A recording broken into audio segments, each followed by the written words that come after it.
Hello and welcome back to Pokémon Reborn. When we last left off, we just got some Poké Snacks, which will allow us to befriend that Teddiursa that I'll now probably never ever see again. And also, the Jasper Ward was completely locked down all of a sudden. I have a friend who lives up there, and I haven't had a word from her. I hope she's okay.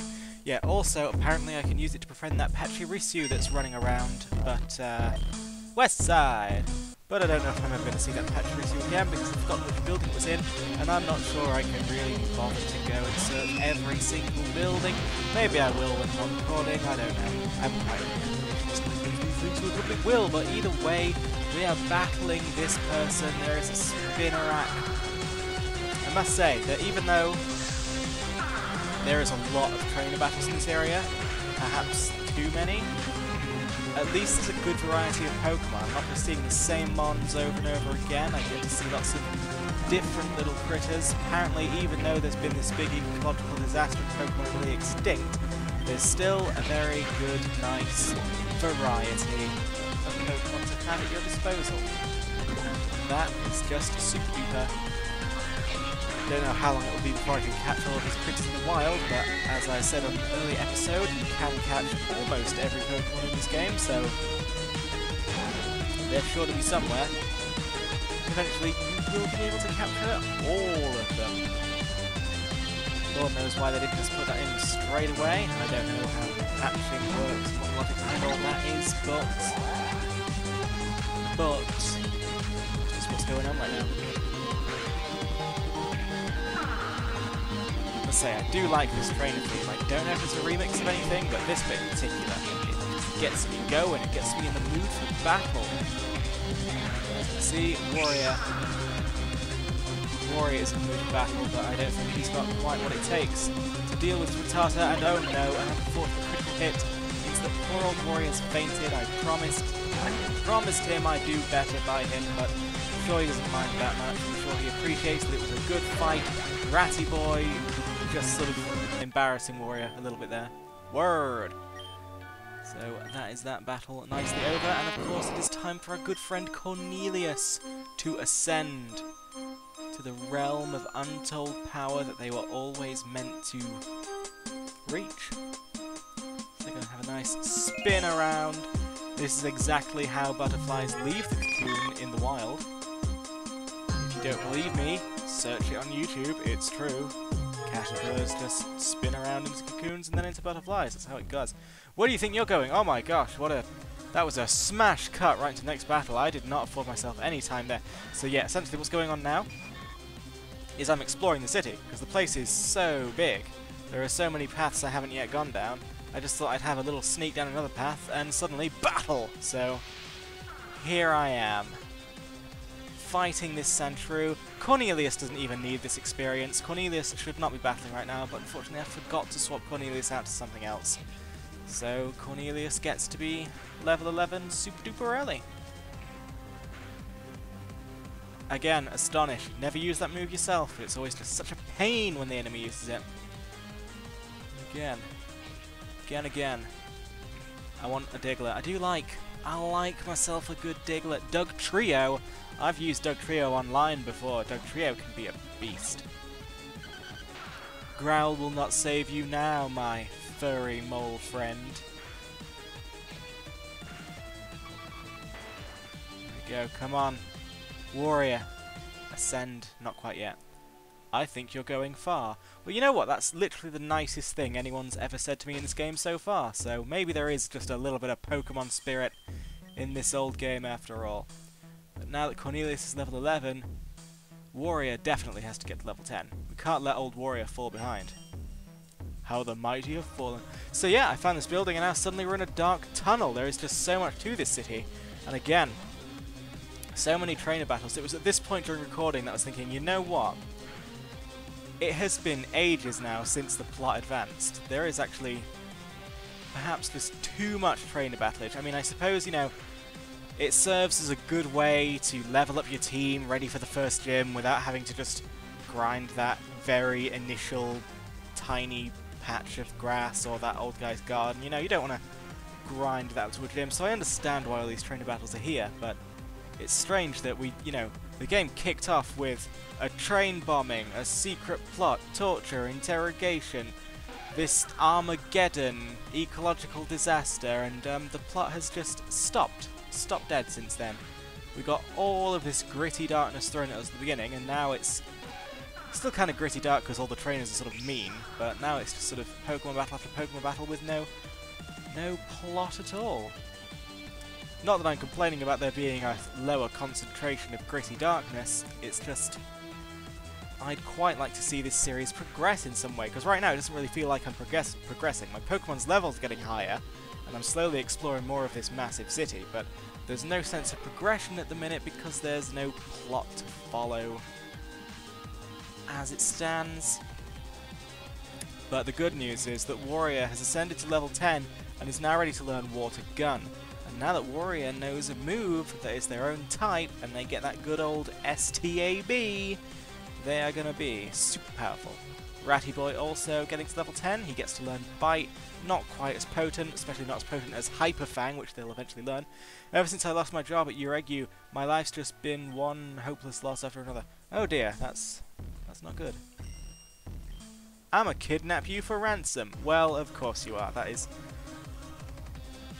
I mean, who's going to pay that ransom? My character has no friends. I arrived here on a train. No one here knows me except for Amy, and I don't think she's going to pay a ransom. I think she's going to bring her cop buddies and sit you down on a metal chair and show you some hot buns. So I don't think this plan of yours is really thought through at all. But I will entertain you for now. I will have a little battle with your Weedle.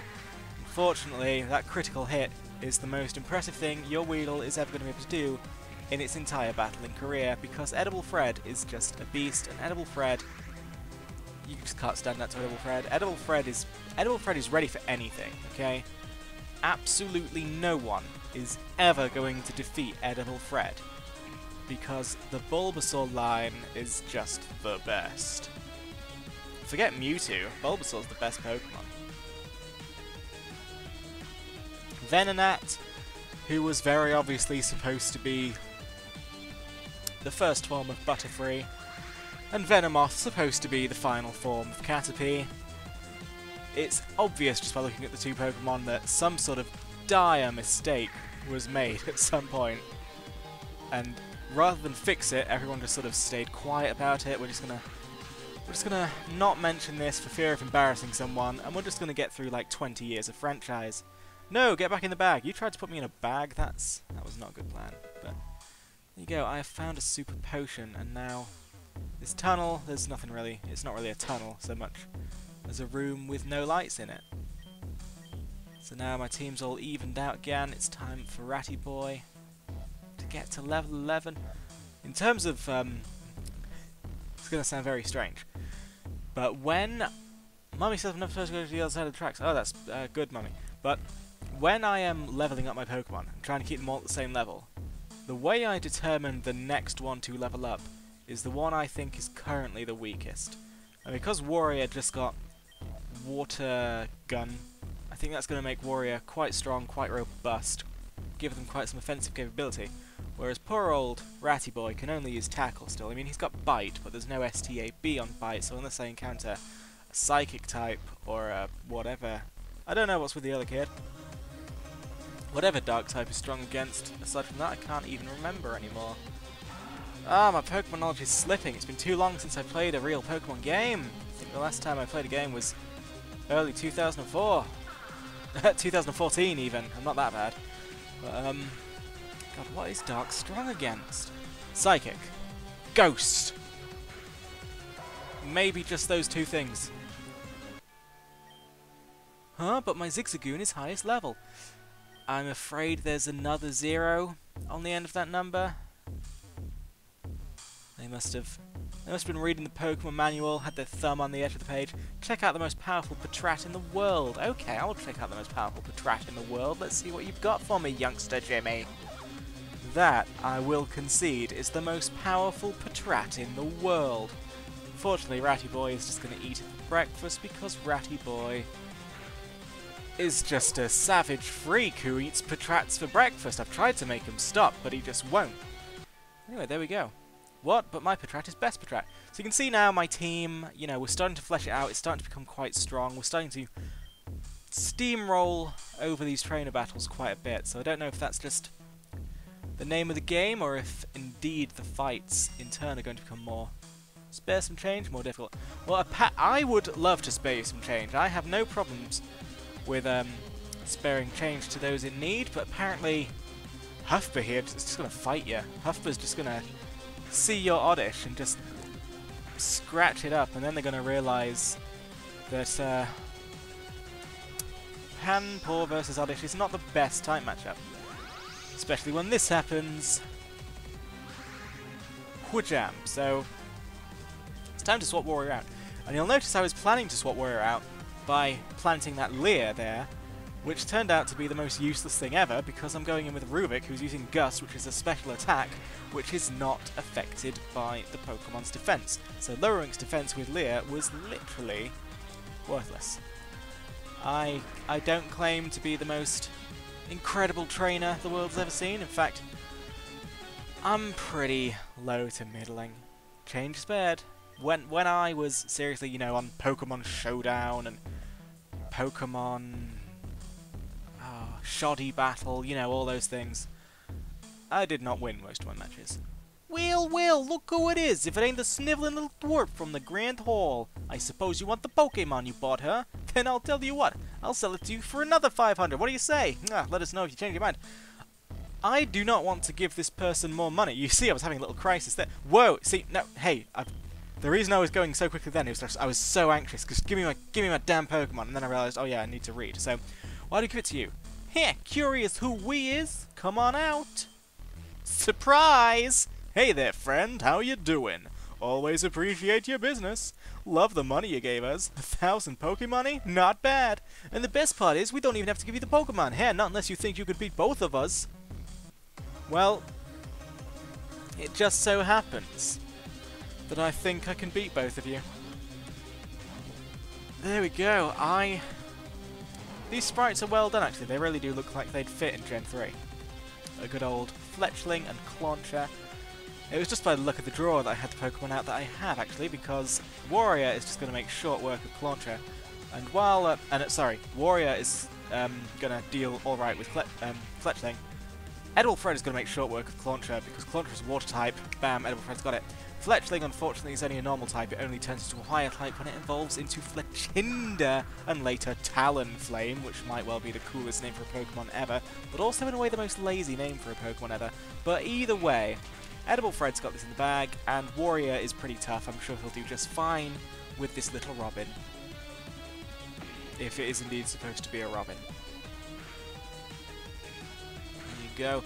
Unfortunately, it looks like they've ganged up on Edible Fred. They've realised just what a powerful force to behold Edible Fred is, and I don't think they're going to let Edible Fred get away with it. Unfortunately, Fletchling is pretty speedy, and I think...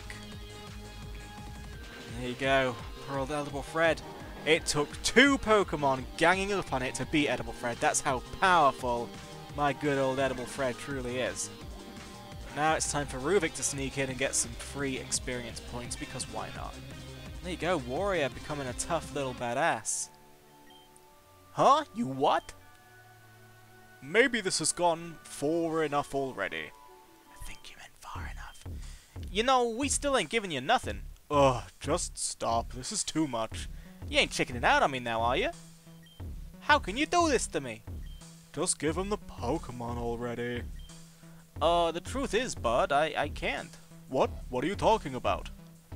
To be honest, I know we were staging it when I stole the Pokemon from you so we could rip trainers off, but on my way over here, I got jacked for real. This bitch-ass kid bumped into me, pickpocketed me, and ran off to the Obsidian Ward. Stop swearing in Pokemon. Are you kidding? What a joke. I ain't, but hey, we got 1,000 Pokemoney off of it still. That's better than you got ripped off for when you bought that Pokemon.